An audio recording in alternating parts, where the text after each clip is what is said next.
Ah yes, SMG4, the show which brings along a lollybag of differentiating opinions on whether the show is good or not.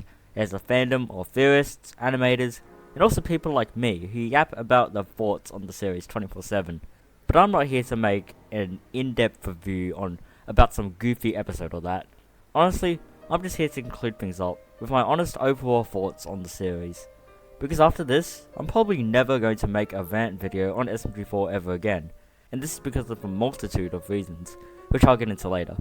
So in this video, I'll cover two main topics: a video I made a month ago, and why I'm not making any more rant videos. Now what is this video I made a month ago, you ask? Well, recently I uploaded a video named The Problem with SMG4, which basically just explains my thoughts on why the SMG4 show has been receiving so much criticism in the newer years.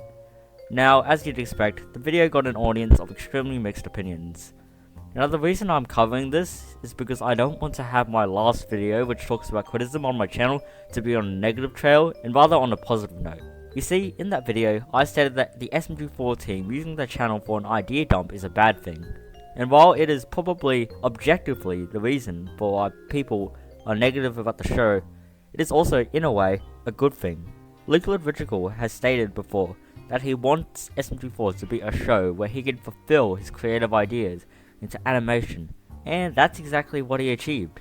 And this big idea doesn't have to be perfect, or even good enough for the fans. As long as the content satisfies him and the team, that's what makes SMG4 unique. And this is exactly what SMG4 tried to portray in the movie It's Gotta Be Perfect, which unfortunately, he didn't get the message or moral across to the fans very easily due to the bad writing of the movie. So what I think I'm trying to say here is that the reason why the SMG4 show is seen as bad writing by some fans is because of a reason which may seem bad, but is also really good. Now, you know how I said the comments on that video I made were very mixed? Well, in this video, I'm going to be responding to some of those comments, not for the sake of it, but also to express some of my honest thoughts towards the series. Starting off with a comment that NoNo made. Yeah, I think I understand that glitch isn't a reason for SMG4's decline of quality, and is simply a misinterpretation. Yeah, I have no idea why I was thinking that glitch had a big influence on SMG4. I guess I wasn't really thinking logically at the time I made that video.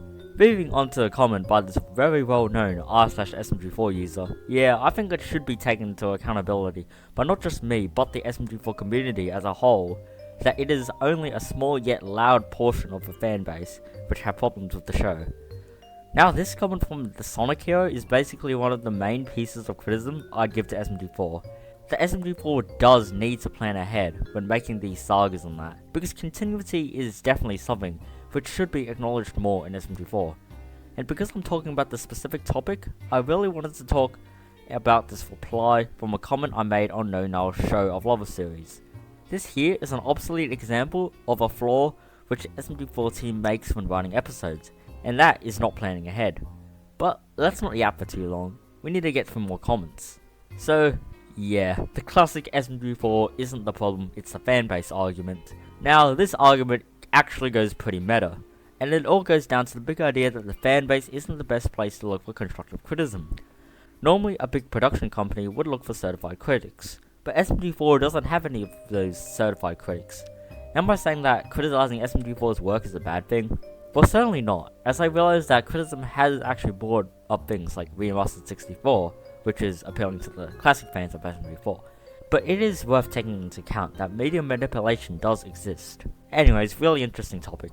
Now, as the fifth and final comment, we got a comment saying, "Very good!" Alright, on to the next section. Anyways, enough goofing around, I should probably get to the most important part of this video. Why I'm not making any more rant videos. Well, the answer to this is simply, I just don't enjoy making rant videos anymore. Or you could just say this is burnout, either one. But ever since the release of the SMG4 Theorist channel, I realized that yapping about why a single episode is good or not is really not the best idea for me. That thought I had really got bigger when knowing that there are people out there, like Macroma or even NoNo, making these really cool animations or fan-made SMG4 stories. And well, that could mean that you could be seeing me upload some animation content onto this channel. Who knows? In short, I'm basically just moving on to something I actually enjoy, rather than sitting on my chair making these goofy commentary clips of me yapping about an episode. I even remember starting up this channel dreaming of being this really popular critic of SMG4, but not considering the enjoyability of being a critic, because my god, I do not want to make another rant video again. But anyways, thanks for watching to the end of this video, and expect cooler stuff from this channel in the next week or so, or month.